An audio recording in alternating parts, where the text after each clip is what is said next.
One name echoes through the ruins of history like a war cry: Gaius Julius Caesar, general, dictator, reformer, murdered icon. He wasn't just a man, he was a force of nature, reshaping Rome with every step he took. To some, he was a genius who gave the people hope. To others, a tyrant who shattered the republic to feed his own legend. But peel back the marble statues and golden laurels, and you'll find something far more dangerous: a gambler in colossal debt who bet the Republic on his own ambition and won, a master of propaganda who turned conquest into theater, a man who didn't just break the rules of Rome, he rewrote them, bent them, and stamped his name on time itself. So let's find out how Caesar rose to power and tore the Republic apart. He bought his way to power and into massive debt. Long before Gaul, Caesar had already learned how to game the Roman system. To win the office of Pontifex Maximus, Rome's chief priest, he borrowed and spent enormous sums, bribing voters and promising favors. By some estimates, he was over 25 million sesterces in debt, a staggering amount, especially when you consider that the average Roman legionary earned only around 900 sesterces a year. That means Caesar owed the equivalent of the annual wages of nearly 30,000 soldiers.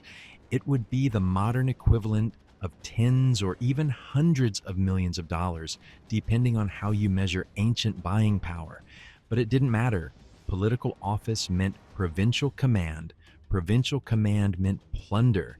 He wasn't gambling, he was investing. And once he got his army, the debts vanished. His victories in Gaul made him filthy rich and far too powerful to ignore. He conquered Gaul and made sure everyone knew it. Caesar's rise to stardom came not in Rome, but across the Alps. As governor of Gaul, he waged a brutal campaign of conquest from 58 to 50 BCE. He claimed he was defending Roman allies and preempting invasions, but ancient sources suggest the wars were largely provoked or exaggerated by Caesar himself. According to his own writings, over 1 million Gauls were killed and another million enslaved. One tribe, the Eburones, was effectively wiped from the map. Men, women, and children, every victory, every skirmish was carefully chronicled in his Commentary de Bello Gallico, the Commentaries on the Gallic War, a political self-promotion machine disguised as a military report. Written in third person, Caesar presents himself as calm, just, and brilliant, while his enemies are duplicitous, savage, and conveniently suicidal. He crossed the Rubicon and killed the Republic. When the Senate, under Pompey's leadership, ordered Caesar to disband his army and return to Rome as a private citizen, he refused. Instead, in 49 BCE, he crossed the Rubicon River with his legion, an act of open treason. The words he reportedly spoke, alia iacta est, the die is cast. The civil war that followed was short, brutal, and inevitable. Caesar defeated Pompey, conquered Spain, Egypt, and North Africa. By 46 BCE, he returned to Rome as the undisputed master of the Roman world, but instead of restoring the Republic, he drained it of meaning. The Senate still met, but only to rubber stamp his decisions. He held every major magistracy at once. He was consul, dictator, tribune, censor, and Pontifex Maximus, all wrapped into one.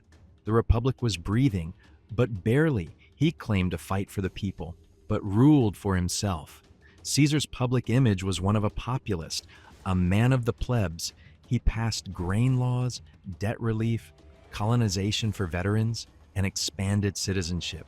He packed the Senate with loyal supporters, expanded the number of magistrates, and limited provincial corruption. But behind the reforms was consolidation. Every populist move made him harder to oppose. He didn't just legislate, he rewired the system to run through him. His new Julian calendar replaced the messy old Roman system and made sure his name would mark the month of July forever. He wasn't just fixing Rome, he was branding it. He undermined every rival and rewrote alliances at will. Caesar's career was paved with broken alliances.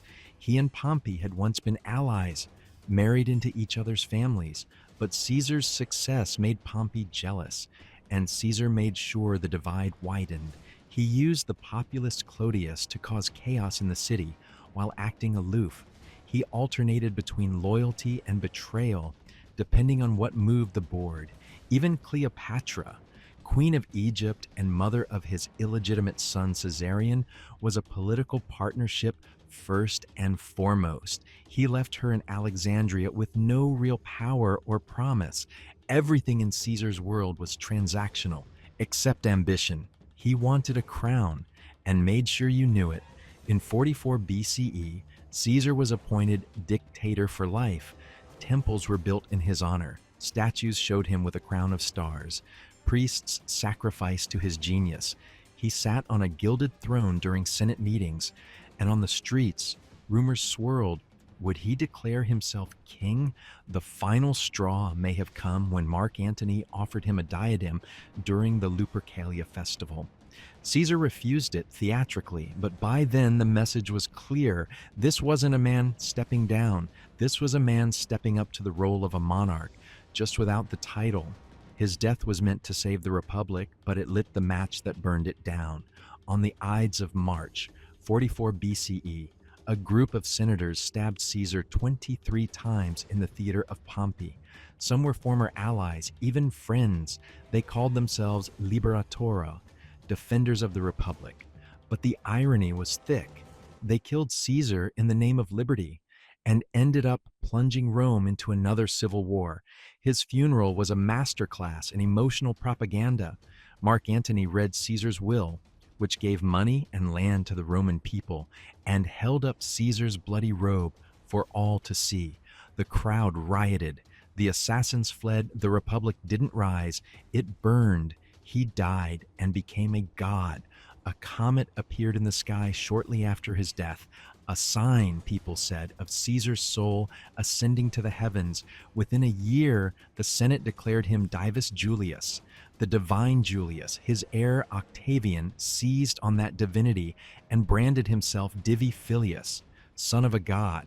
Caesar was dead, but Caesarism had just begun. Julius Caesar didn't just challenge Rome's traditions. He melted them down, cast them in bronze, and stamped his face on them. He won loyalty with coin, fear with legions, and immortality with narrative. He broke the Republic and made sure history remembered him for it. If you like this look at the darker side of Caesar's rise, hit the like button. Tell us in the comments which betrayal you think was the worst, and subscribe for more stories about the ruthless power players who shaped history, because behind every legend is a man who rewrote the rules. Thanks for watching.